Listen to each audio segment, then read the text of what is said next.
¿qué tal amigos? Muy buenos días. Amigos radioescuchas de Vox Radio, Frecuencias Benditas. Es un gusto nuevamente estar con ustedes después de este pequeño periodo de vacacioncitas. Espero a todos que tengan un muy feliz año nuevo, que Dios los llene de su gracia, de sus bendiciones y que tomemos la mano de María en este año que inicia para que ella nos proteja, nos guíe para nuestros proyectos y pues para que nos dé la fuerza, para que interceda por nosotros en nuestra familia y en todas nuestras necesidades. Bienvenidos en este tu programa Mujer Vestida de Sol. Atrévete a iluminar, atrévete a ser parte de la historia de la salvación, porque así te quiere Jesús, que seas parte de su historia de la salvación y llegues a la vida eterna, al cielo, a gozar de su presencia eternamente. Y bueno, pues nos reunimos en el nombre de Jesús para que esté Él aquí en medio de nosotros, como lo prometió en su palabra. Y bueno, pues el tema de hoy está padrísimo, es un tema básico para nuestra fe. El primer dogma mariano, María, Madre de Dios. El primer dogma, son 4 dogmas marianos, ya los iremos mencionando, pero hoy vamos a profundizar en María, Madre de Dios. Y para desarrollar este tema, tengo una gran invitada que la quiero mucho y que está dispuesta a aprender cada vez más. Ella es Blanca Graciela Moreno. Blanca, gracias por estar aquí. Gracias a ti, Cristi, por invitarme. Gracias a ustedes por sintonizar esta página en vivo de Facebook Live. En María de Visión. Vox Radio y en María Visión. Sí, gracias. Qué bonito amanecer, qué bonito estar aquí contigo, Cristi, y con este tema tan que me compromete a mí como católica, como persona, pero sobre todo como mujer, a imitar a una mujer que tiene todas las virtudes. De esas virtudes también vamos a hablar. Exactamente. Y bueno, yo te invito, amigo Radio Escucha, a alegrarnos, a que te alegres, como bien lo dijo el ángel a María, ¿no? Después de que le dice, alégrate, salve, llena de gracia, y después le dice, alégrate María. Le pide que se alegre, que se llene de regocijo. Entonces vamos iniciando este año, que justamente inicia con el 1 de enero, con la solemnidad de María, Madre de Dios, esta gran solemnidad que aparte es dogma, para justamente empezar el año con el amparo de la Virgen y para alegrarnos, porque es una petición que nos hace el Señor en su palabra. También en Efesios, San Pablo dice, se lo repito, alégrense. Vamos iniciando alegrándonos muchísimo de la mano de la Virgen. Sí, así es, amigos. Qué bonito estar aquí con ustedes y poder profundizar en este tema, que además de hablar de la Virgen María como Madre de Dios, también tomar en cuenta algunos elementos de lo que es la maternidad de María. Y es interesante, aquí yo quiero dar un mensaje especial a todas las personas cuya madre ya no está con ustedes, cuya madre quizá no fue la más ejemplar que ustedes pudieron haber deseado o haber tenido, cuya madre quizá esté viva, pero no les esté manifestando su amor como ustedes desearían. Para ustedes les digo que se alegren porque María Santísima es Madre nuestra también. Y con ello, nosotros no tenemos ninguna orfandad, aunque haya partido de esta vida. Está con nosotros, está para cubrirnos con ese amor maternal, con su manto santísimo, pero solamente necesitas mirarla, solamente necesitas confiar en ella. Y para confiar es importante también que sepamos que la fe no está peleada con la razón, ¿cierto, Cristi? De manera que si tú ya tienes esa experiencia de María Santísima en tu vida, bueno, te invito a que también utilices esa parte de la razón para leer algún libro. Me traje también el Catecismo de la Iglesia Católica, me traje un libro que se llama María Santísima Camino hacia Jesús y uno que ya habíamos mencionado anterior que se llama Compendio de Historia Sagrada. ¿Por qué te lo recomiendo?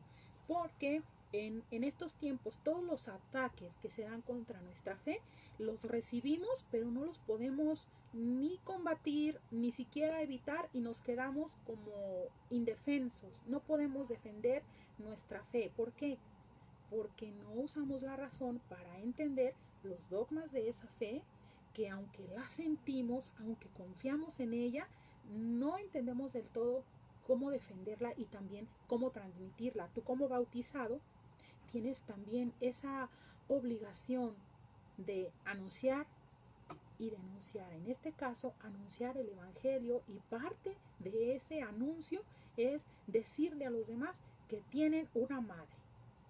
Y bueno, para ello vamos a tener esta platiquita en la que te queremos invitar a que nos hagas tus comentarios en Facebook, tus preguntas, qué dudas tienes, qué cosas te han preguntado que te han dicho, que te han hecho creer que María no es madre nuestra, que te han hecho dudar de tu fe.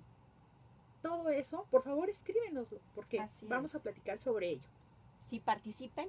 Y bueno, amigos, ¿qué les parece si comenzamos fundamentando un poquito, dando argumentos en la Escritura, en la palabra de Dios? En Isaías 7:14, desde el Antiguo Testamento, este profeta nos dice en Isaías 7:14, el Señor mismo os dará una señal. Mirad, la Virgen está encinta y da a luz a un niño. El Emmanuel, Dios con nosotros. Esto mismo lo menciona también Mateo 1:23 en su Evangelio. Entonces, pues aquí me encanta esta palabra, Emmanuel, Dios con nosotros.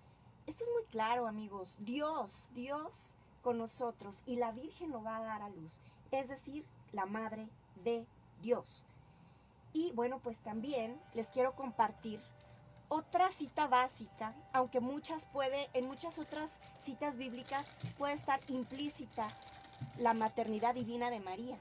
Miren, les voy a platicar de Lucas 1:39, que dice, en aquellos días se levantó María y fue con prontitud a la región montañosa, a una ciudad de Judá. Entró en casa de Zacarías y saludó a Isabel. Y sucedió que, en cuanto oyó Isabel el saludo de María, saltó de gozo el niño en su seno, e Isabel quedó llena del Espíritu Santo.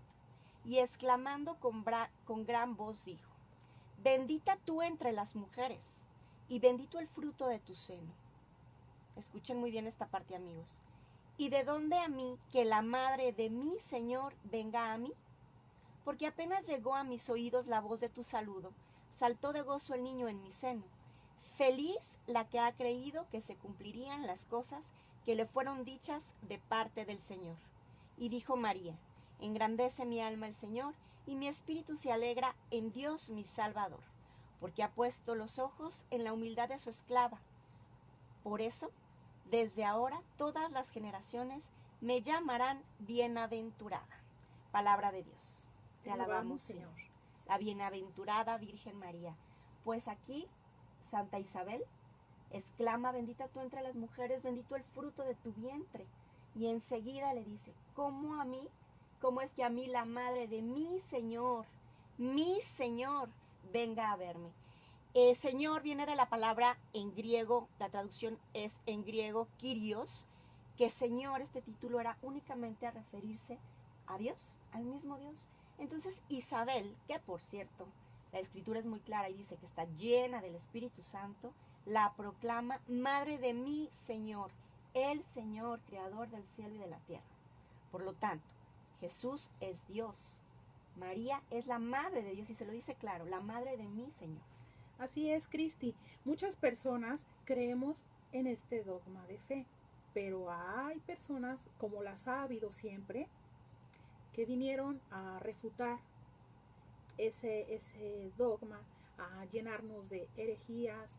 Hubo también eventos en los que se rebatieron esas herejías, se condenaron, se tomaron acciones para dejar muy claras todas las dudas que pudiera haber y que pudieran formar a los cristianos de estos tiempos en los que se dieron estos concilios, y pudiéramos entender que sin lugar a dudas María es Madre de Dios. Entonces, para esto yo me tomé la libertad de, como les digo, leer algunos libros, pero les quiero hacer un poquito de historia, Cristi, con respecto a las herejías. ¿Qué herejías afirmaban que María no era madre de Dios. Está muy interesante toda esta parte, es muy profunda, pero solamente vamos a dar como una pincelada para ponernos en contexto y poder entender un poquito mejor esto. De todas esas herejías, voy a mencionarles algunas sin profundizar tanto. Las herejías principales. Una fue la judaizante. Una más fue el gnosticismo, que fue una tentativa quimérica de fundir en una sola doctrina los sistemas filosóficos y religiosos, que en general decían que solamente lo que nuestro pensamiento dijera, lo que pudiéramos razonar con el conocimiento, con la mente, eso era. El montanismo estaba raramente mezclado entre ser muy rígidos en las actitudes morales exteriores, pero también como lo que llaman hoy una doble moral, pensando en que Dios iba a venir ya a reinar durante 1000 años. Ellos ya estaban preparados para eso, pero pues cometiendo ahí algunos errores. El maniqueísmo, el arrianismo y el macedonianismo. Bueno, después de esto llega algo que se llama nestorianismo. Les comento que me encontré unos términos aquí muy interesantes que se llama monofisismo, un pensamiento que afirmaba que Dios solamente tenía una naturaleza, o bien podía ser naturaleza humana o bien nada más naturaleza divina. O la otra también, que es una forma de esas, que es que la naturaleza humana vino a absorber la naturaleza divina. No los quiero enredar, más bien con esto los quiero invitar a que profundicen, a que encuentren, a que lean y puedan tener su propia opinión de esto. ¿Por qué? ¿Por qué se los enfatizo? Porque en mi propia experiencia, durante mi infancia, yo vi orar a mis abuelos. Oraban 1 hora en la mañana y 1 hora en la tarde, y siempre con una gran reverencia hacia la Virgen María. Pero luego a lo largo de mi vida me doy cuenta de que a pesar de que amaba a la Virgen María, yo tenía serios problemas con la religiosidad popular o con estas muestras populares que rayaban en la idolatría. Es cierto que muchos protestantes critican esa parte de los católicos, por eso tenemos que tener esa parte de la fe, pero también la parte de la razón. Y ahí es donde yo estaba muy flaca. Yo no sabía nada de lo que hoy te voy a hablar. No me considero experta como para decir yo ya domino bien todos estos temas, pero te puedo garantizar que si tú lees, tú vas a enriquecer esa experiencia de María en tu corazón y también en tu mente, para que puedas defender tu fe y también la puedas transmitir. ¿Qué pasa si no lo haces? Puedes ser susceptible de que alguien venga y te diga cosas que no vas a entender y que no vas a poder rebatir y no te vas a poder defender. ¿Y sabes dónde vas a terminar? Probablemente en una secta. Probablemente detrás de ti te lleves a tus hijos, detrás de ti te lleves a tu esposo, y no te cuento más. Esa historia tú ya la conoces en carne propia, y te puedo asegurar que muchas personas de las que se fueron a una secta no se han tomado la molestia de leer un poquito de la historia, de por qué, no se han tomado la molestia un poquito de leer, por supuesto, la palabra de Dios, todos estos fundamentos que Cristi nos está comentando. Por favor, haz un alto. Si María Santísima no está en tu vida como madre tuya y madre de Dios, siempre vas a poder conocerla. Así es. Y bueno, amigos, vamos empezando a decir algo básico. El dogma de María, Madre de Dios, el primer dogma mariano, se proclama, por decirlo oficialmente, en el concilio de Éfeso, en el año 431. Se proclama dogma de fe, pero esto no significa que antes del año 431 no se dijera que María era Madre de Dios. De hecho, ya había oraciones que proclamaban a María como Madre de Dios, que ahorita vamos a profundizar en eso. Sí. Sin embargo, se hace este concilio, justo por lo que nos platica aquí Blanca, que hubo herejías, como la que decía Nestorio. No conocemos las intenciones de Nestorio, a lo mejor no eran malas intenciones, pero de cualquier manera pues hay que decirlo claro, no era una herejía. Sale San Cirilo de Alejandría a defender que María sí es Madre de Dios. Pero vamos a platicarles así en forma breve pero de verdad invitamos a que profundicen. Nestorio niega la divinidad, la maternidad divina de María, porque dice que en Jesús hay dos personas, una persona humana y una persona divina. Entonces que María nada más es madre de la persona humana. Sin embargo, esto también es una gran herejía porque estaríamos negando que Jesús es verdadero Dios y verdadero hombre. Jesús es una persona con dos naturalezas, una divina y una humana, pero unidas entre sí estas naturalezas que hacen una persona, que es la unión hipostática, que es naturaleza humana, naturaleza divina, pero una sola persona. Y esa persona es la segunda de la Santísima Trinidad, el Verbo hecho carne. Jesús es la segunda persona de la Santísima Trinidad.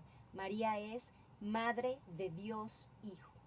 Entonces es una maravilla porque este dogma de fe, María Madre de Dios, se desprende de este dogma que es, yo creo que uno de los mayores, o el mayor, que es el de la Santísima Trinidad. Dios es Padre, es Hijo y es Espíritu Santo. Entonces el Verbo encarnado, Cristo, la segunda persona, María, es Madre de Jesús, el Hijo. Sí, mire, les voy a leer lo que es el nestorianismo. El nestorianismo reconoce por jefe a Nestorio, también patriarca de Constantinopla. Los nestorianos distinguían dos personas en Jesucristo, que es lo que Cristi nos venía contando. Una persona divina, el Verbo, y otra persona humana, que es Cristo. A este error añadían el que María no era sino madre de Cristo y por consiguiente que no debía llamarse madre de Dios.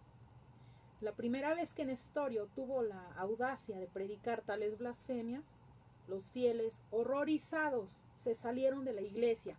Y hoy a cuántas personas ves horrorizarse por tanta tontería que dicen en contra de nuestra Madre Santísima. ¿A cuántos ves horrorizados de decir, bueno, ya conoces todas las cosas que se dicen hoy en día? Pero esa actitud, ese celo de defender tu fe, ¿lo ves ahora? ¿Lo sientes tú? ¿Lo practicas tú? Si no es así, ¿por qué es? ¿Qué te detiene? ¿No es acaso que te falta amor para nuestra Madre Santísima? O quizá nos falta un poquito más de aplicar la razón a esta fe, que no están peleadas. Exacto. Es parte de la invitación que te hacemos a que reflexiones este día, a que no pase un año más solamente creyendo las cosas, sintiéndolas, pero sin poderlas transmitir. Porque es verdad, el ejemplo silencioso, lo que tú haces, lo están viendo tus hijos. ¿Cómo amas a María Santísima? Tus hijos lo están viendo. Pero también es necesario que hagamos una transmisión de esa fe, que podamos educar a esas personas que llegan a nuestro lado y que están equivocadas, tal como estaba Nestorio en esas fechas, ¿verdad? El Concilio de Éfeso.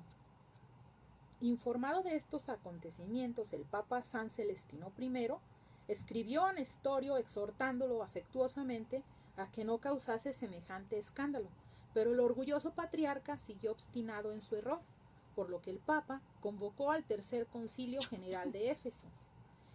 En él quedó definido que en Jesucristo no hay más que una persona divina, y que María es y debe ser llamada Madre de Dios, puesto que dio al mundo una naturaleza humana unida hipostáticamente, que fue la palabra que Cristi utilizó y que significa lo siguiente, que es substancial y personalmente, de modo que Jesucristo es una sola persona y puede ser llamado Dios hombre u hombre Dios.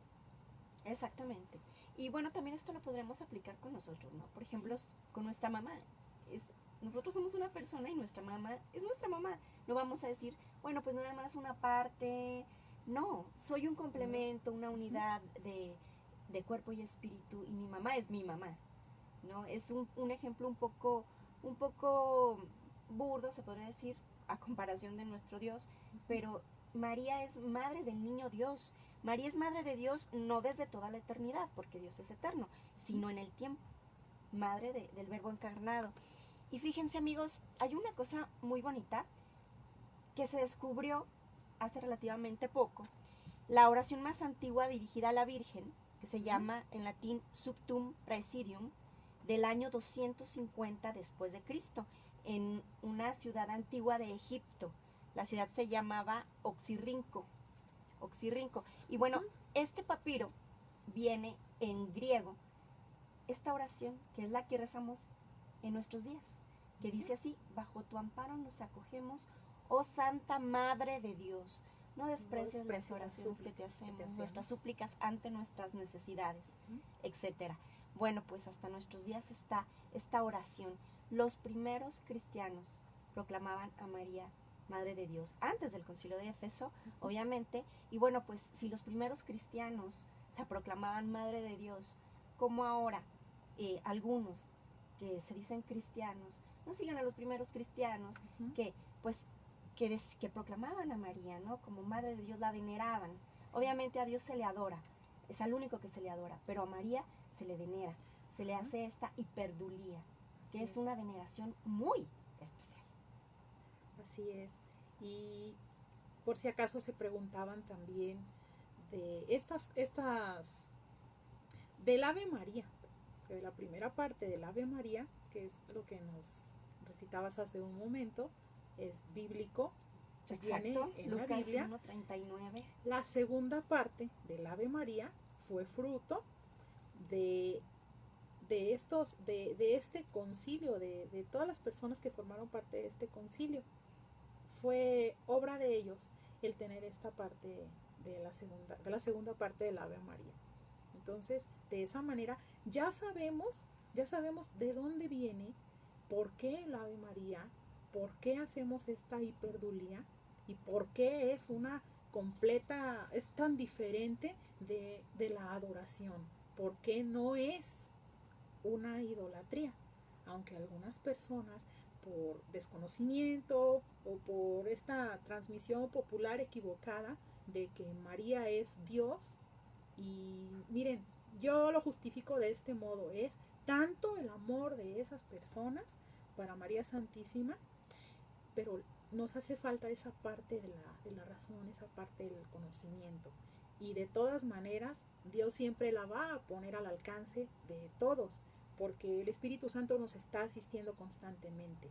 Entonces, lo que sí no resiste el Espíritu, pues es un espíritu de soberbia, Cristi. Si hay un obstáculo muy grande para que tú puedas tener una experiencia de María Santísima en tu mente, en tu corazón, es la soberbia.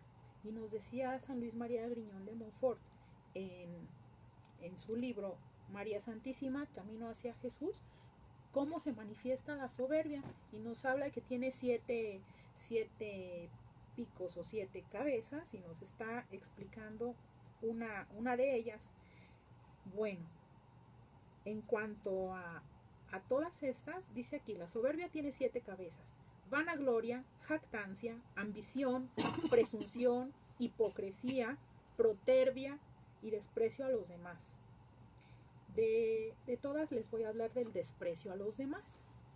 Es hacer poco caso de los otros, primero de los menores, luego de los iguales y después de los mayores, hasta llegar a despreciar a Dios. ¿Cuáles son los castigos de los soberbios? Muy interesante, porque eso me sucedió a mí. Serán castigados en su propia excelencia. Para aquel que se crea producto terminado, como seguramente yo en alguna ocasión, créanme que no es lindo, sirve para que cambiemos de actitud. Dios les niega lo que desean, se los aseguro, la soberbia no nos lleva a ningún lado. Todo aquello que deseemos, incluso por lo que trabajemos incansablemente, nos va a estar siendo negado. ¿Por qué? Porque tus motivos deben ser verificados.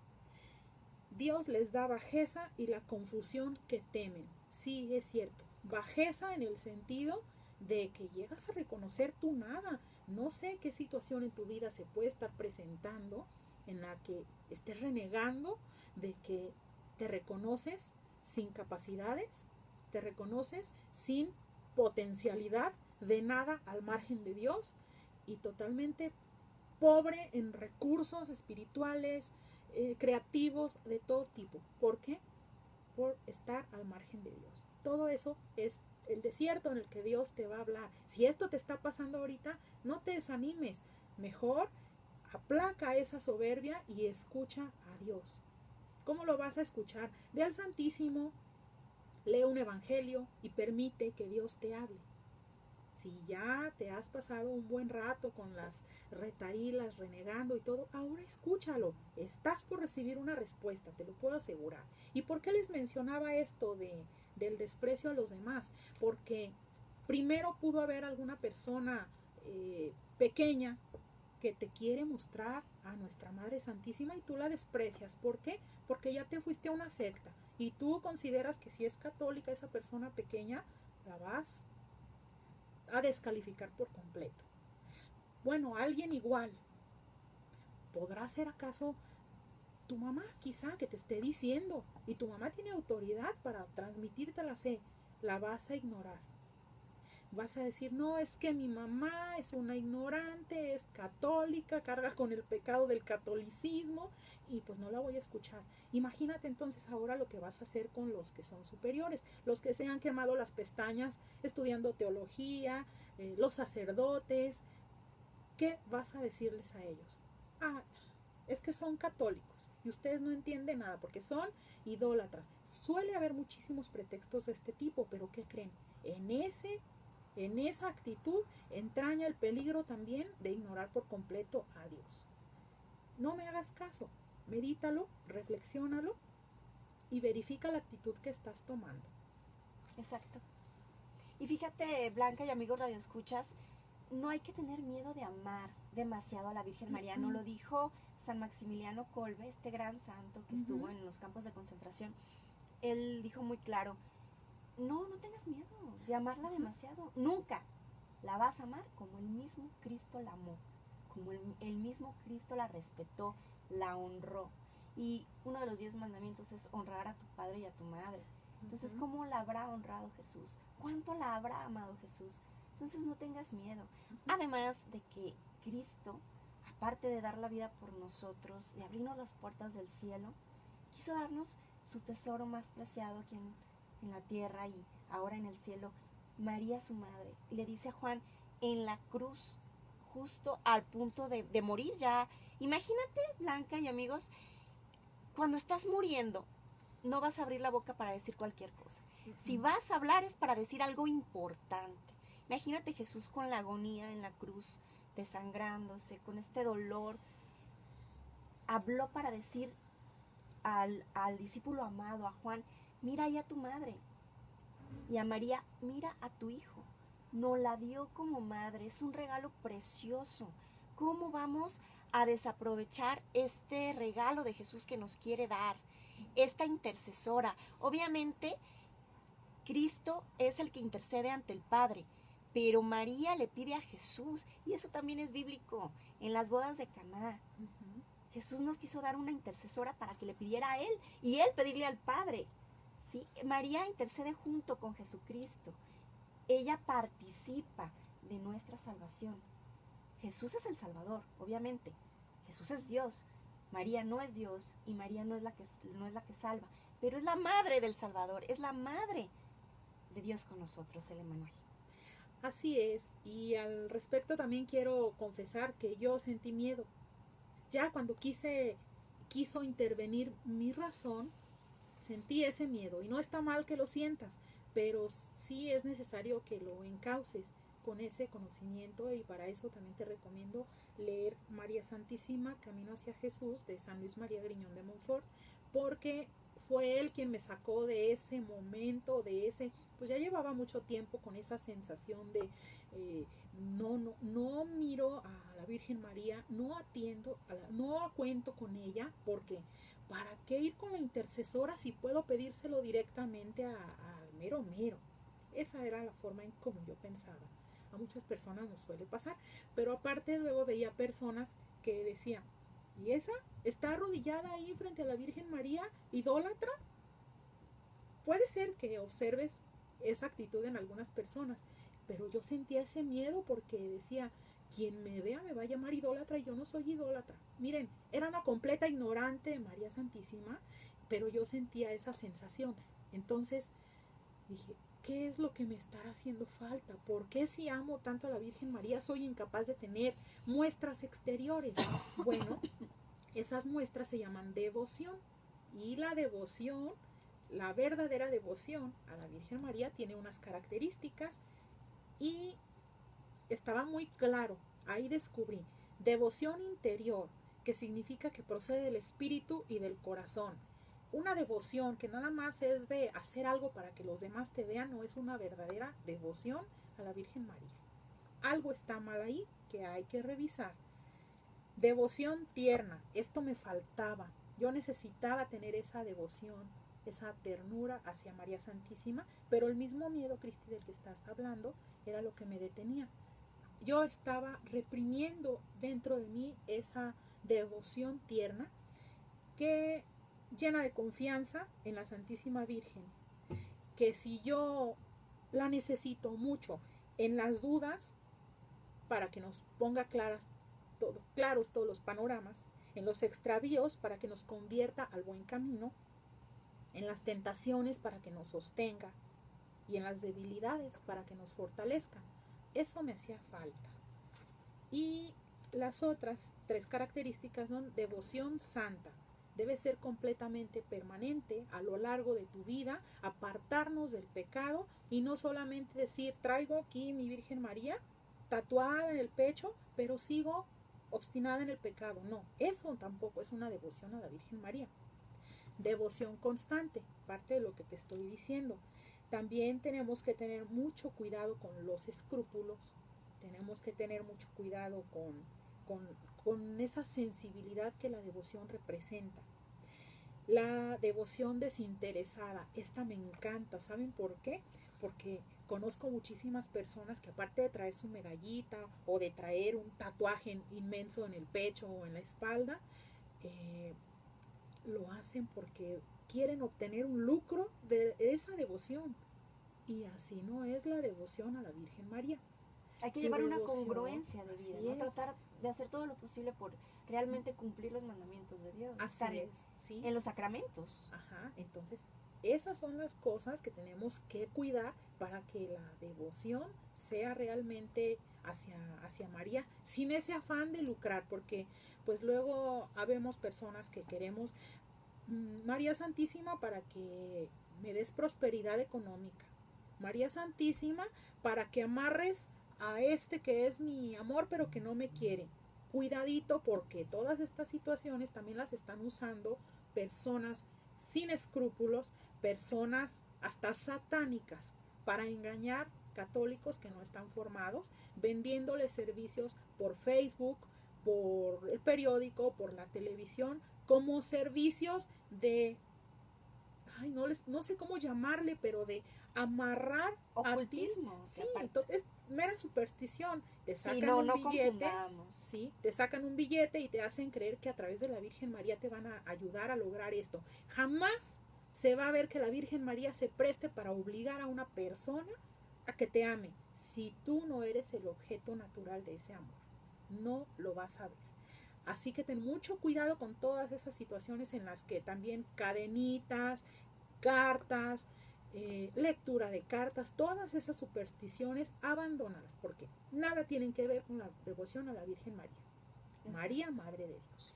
Fíjate, Blanca y amigos, María es la que intercede, pero la voluntad de Dios es respetada totalmente. O sea, se hace la voluntad de Dios. De hecho, la voluntad de María está unida a la voluntad de Dios. María no quiere otra cosa que Dios no quiera. Así es. Obviamente intercede, y como lo vemos en las bodas de Caná, a lo mejor no era el tiempo aún de Cristo, pero bueno, hizo por ella, en atención a ella, hizo pues una excepción, ¿no? Porque es su madre.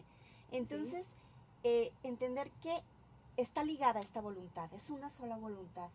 María quiere la voluntad de Dios. Entonces, Dios no te va a dar algo que no es para tu bien, que no es para tu salvación. Entonces, no podemos caer en ese tipo de prácticas ocultistas en la que se va a hacer lo que yo quiera o lo que el chamán diga.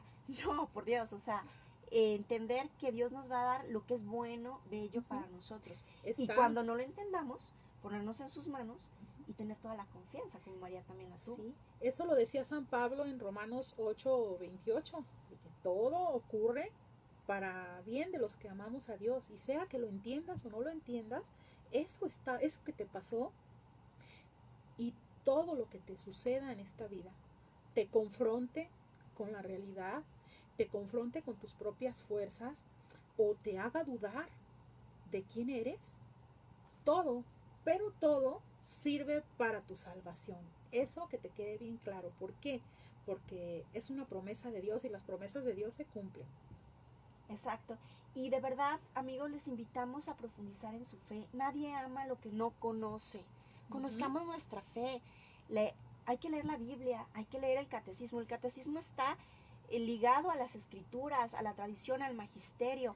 Ahora también la historia es parte fundamental. Como aquí lo comentaba en la oración más antigua dirigida a la Virgen, la Subtum Presidium, bajo tu amparo nos acogemos, oh Santa Madre de Dios. Este papiro estaba en las catacumbas, donde como hace tanto calor en Egipto, no hay mucha humedad. En las catacumbas donde se ocultaban los primeros cristianos. Entonces, la historia también te va llevando, la historia, el sentido común, las escrituras, el magisterio, la tradición y pues obviamente leer la Biblia, pero hay que entender algo, la Biblia tiene una interpretación que la da el Espíritu Santo. Ahora, el depósito de esta interpretación de la Sagrada Escritura es la iglesia. Sí, la iglesia, ¿cuál? La que Cristo fundó. En Primera de Timoteo se habla de que la iglesia es columna y fundamento de la verdad. Y la misma iglesia escogió los libros que forman la Biblia. Entonces, ¿cómo puedes decir alguna vez que tú crees en la Biblia y no crees en la iglesia? Si la iglesia fue la que decidió qué libros iban a integrar la Biblia. Los primeros cristianos que escribieron los evangelios, como dijimos, proclamaban a María Madre de Dios. Entonces, la iglesia, columna y fundamento de la verdad, que está creada por hombres que se equivocan y que claro que hay uno que otro traidor como Judas, ¿no? Jesús escogió 12 discípulos, uno lo traicionó, uno lo negó, o sea, eso sí va a pasar. Pero eso no quiere decir que no sea una institución divina, porque no, Jesús lo dijo. Y va a seguir ocurriendo, que ni duda les quepa, porque ahorita que estábamos platicando del concilio de Éfeso, no crean que fue el único concilio, hubo más concilios. Y casi al comienzo del programa le comenté a Cristi de algo que me dio mucha alegría poder leer, y es de que todos y cada uno de los concilios que han ocurrido por necesidades específicas de la iglesia, que no todos habrán sido del gusto de la mayoría porque no estaban hechos para eso, al final lo único grandemente positivo que traen los concilios es que la verdadera fe vuelve a brilla. Si acaso nosotros hemos lanzado algo de polvo sobre la verdadera fe, lo que viene a ser un concilio es simplemente fomentar que ese brillo resurja, resplandezca. Entonces, si en algún momento se dieron jalones, como en el caso de Nestoriano, San Cirilo defendía. Ajá, sí, San Cirilo de Alejandría. Por eso, uno atacando y el otro defendiendo. Si se dan este tipo de jalones, lo que puede surgir de ahí es que la iglesia siempre va a ganar, siempre va a salir victoriosa, pase lo que pase. Entonces, esto solamente ocurre con la verdadera iglesia de Cristo, no ocurre así con las sectas, y lo puedes ver también en un apartado específico que te hable de cuándo han surgido las sectas, de sus fundadores, de las fechas en que han surgido y también desde cuándo comenzaron y también cuándo han terminado. Y la única que se ha mantenido de pie es la iglesia que Cristo fundó, ninguna otra. Así es. Mira, ahora que lo mencionas, Blanca, les recomiendo mucho, amigos, un libro que se llama ¿Por qué soy católico?, del padre Juan Rivas. Es pequeño, pero está muy concreto, muy sencillo, y nos explica pues por qué somos católicos, por qué creemos lo que creemos, sí. Y pues también con argumentos históricos, argumentos de sentido común. Se los recomiendo muchísimo, anótenlo, ¿Por qué soy católico? Del padre Juan Rivas, para que lo lean. Y bueno, así es, los dogmas de nuestra fe los tenemos que creer como católicos. Obviamente hay varios dogmas, ahorita nada más estamos hablando de un dogma mariano, que es el primero, pero Sí. amigos, hay 4 dogmas marianos. El primero es María, Madre de Dios, otro es María Virgen, otro es la Inmaculada Concepción, que también tiene bases bíblicas, María llena de gracia, por ejemplo, la Inmaculada Concepción, y ¿cuál me falta? María Virgen, María Madre de Dios, la Asunción, La Asunción. a los cielos de la Virgen María. Entonces, amigo, tú tienes que creer en estos dogmas si te llamas católico. Y no te lo digo, tienes que como dictadura o no. ¿Por qué? Porque es la base de nuestra fe. Si no crees en estos dogmas, entérate, no eres católico. Pero no te lo estoy diciendo acusadoramente, no. Porque lo hacemos con mucho cariño para que te instruyas, para que leas, para que te formes y veas por qué tenemos estos dogmas y que tienen una base, que tienen argumentos. Y para ello tenemos el Catecismo de la Iglesia Católica. También, fíjense que no es que me sienta especialmente preocupada por lo que piensen las personas que no son católicas. Sí le doy importancia para que tú sepas cómo defenderte ante las dudas que ellos pueden llegar a sembrarte, porque sí lo consiguen. Y es lo siguiente, es que para nosotros, cristianos, de cualquier otra secta, solamente importa lo que dice la palabra de Dios. Cuando le pones atención a un catecismo, le quitas autoridad a la palabra de Dios. Eso no es cierto. Les voy a explicar.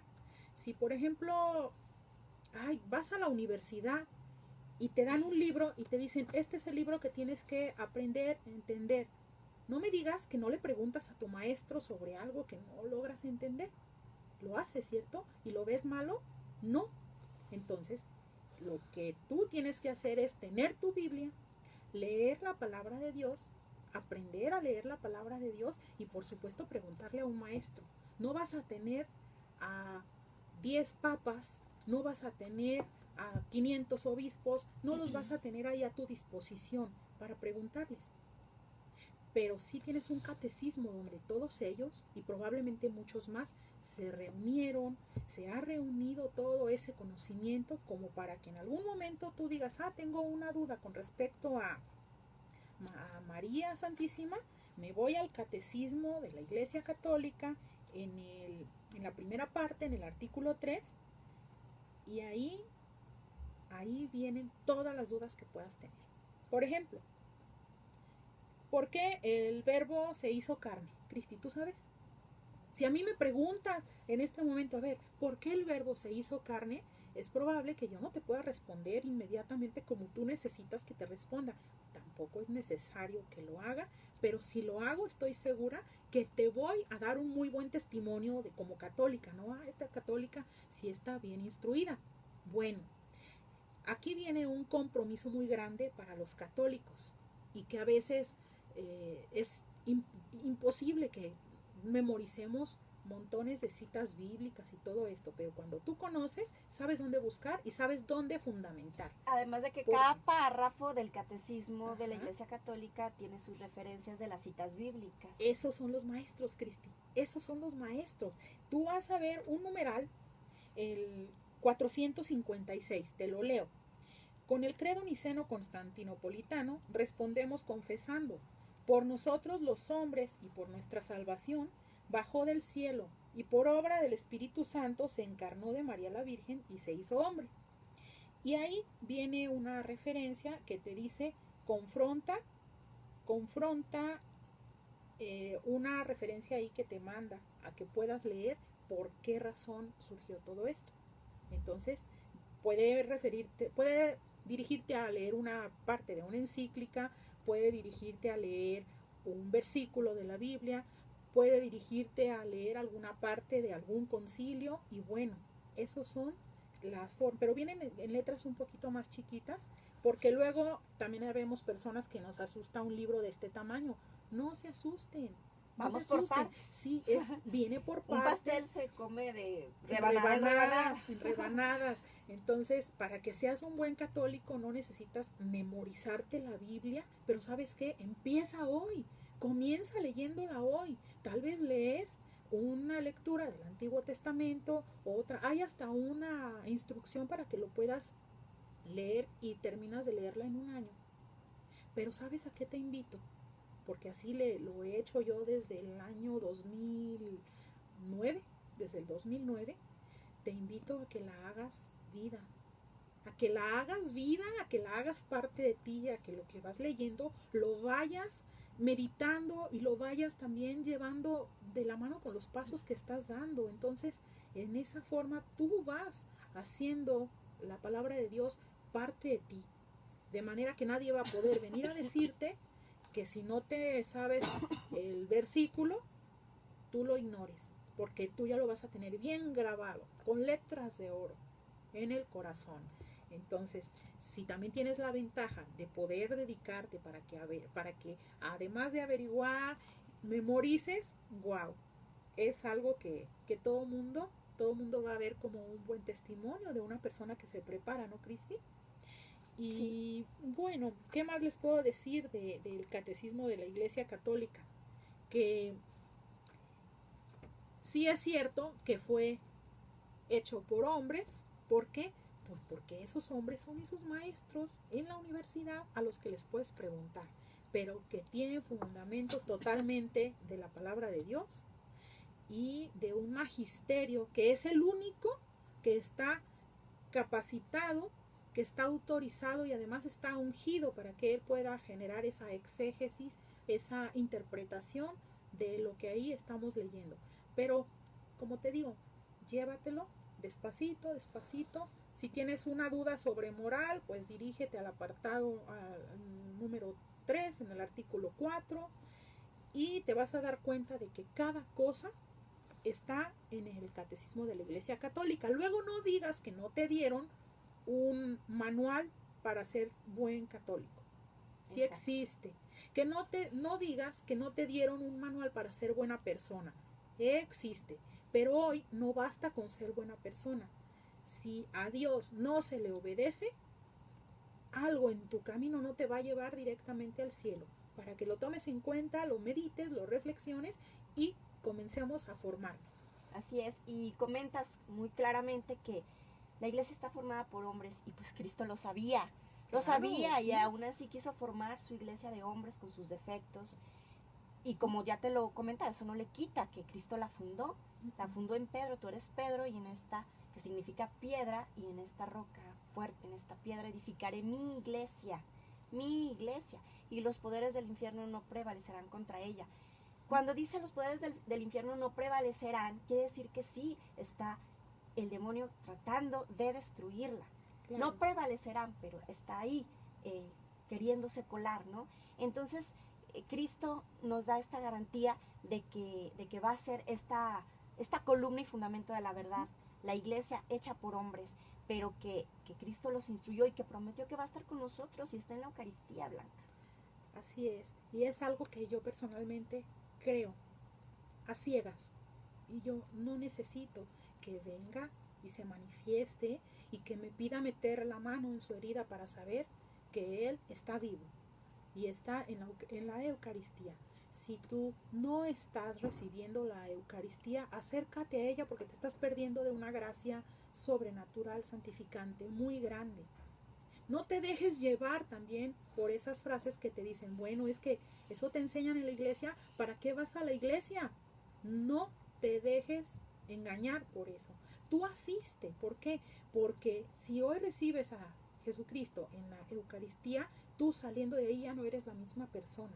Y si al día siguiente regresas otra vez a comulgar, vuelves a tener cambios sustanciales en tu espíritu. Entonces, todos esos cambios te van a llevar tarde o temprano a ser esa persona que llegue a agradar a Cristo, porque tú lo quieres, ¿cierto? Entonces, no dejes que nadie, sea quien sea, venga y te diga, mejor quédate en tu casa. Si vas a dar mal testimonio, mejor allá quédate. No lo hagan. Vayan y no se aparten de la vida sacramental por ningún motivo. que ustedes van a ser los únicos en recibir esos frutos cuando vayan al cielo. Exacto. Y fíjate, el Ave María, ahorita me acordé, es tan bonito, es bíblico. Uh-huh. El Ave María, la segunda parte se introduce en el siglo VI, pero como lo decíamos, la primera parte es bíblica y la segunda es porque genera esta parte bíblica, la segunda parte del Ave María. Uh-huh. El Ave María es una oración bíblica y el rosario también es cristocéntrica porque se meditan los misterios de Cristo. Híjole, ¿cuánto que decir, Blanca? Pero se nos acabó el tiempo. Para eso vamos a tener que hacer un programa de cómo se lee el catecismo, otro sobre el rosario y así. Hoy era específicamente para hablar de María como Madre de Dios. Yo creo en María como Madre de Dios. ¿Y tú, Cristi? Por supuesto, María, Madre de Dios y nuestra Madre también. Bueno, pues nos despedimos, amigos. Les invitamos a que sigan escribiéndonos en Facebook. Les voy a dar respuesta a cada uno de ustedes con muchísimo gusto. Y también, si quieren pedir oración, escríbanme ahí para yo, en cuanto pueda, pedir por ustedes en la misa o delante del Santísimo Sacramento. Muchísimas gracias por haber sido parte de este programa, por el favor de su atención. Muchísimas gracias, Blanca. Gracias a ti, Cristi. Gracias a ustedes por sintonizarnos, por escucharnos, por acompañarnos. Nos vemos en el próximo programa. Muchas gracias. Los jueves a las 11 de la mañana, tu programa Mujer Vestida de Sol, atrévete a iluminar. Dios les bendiga.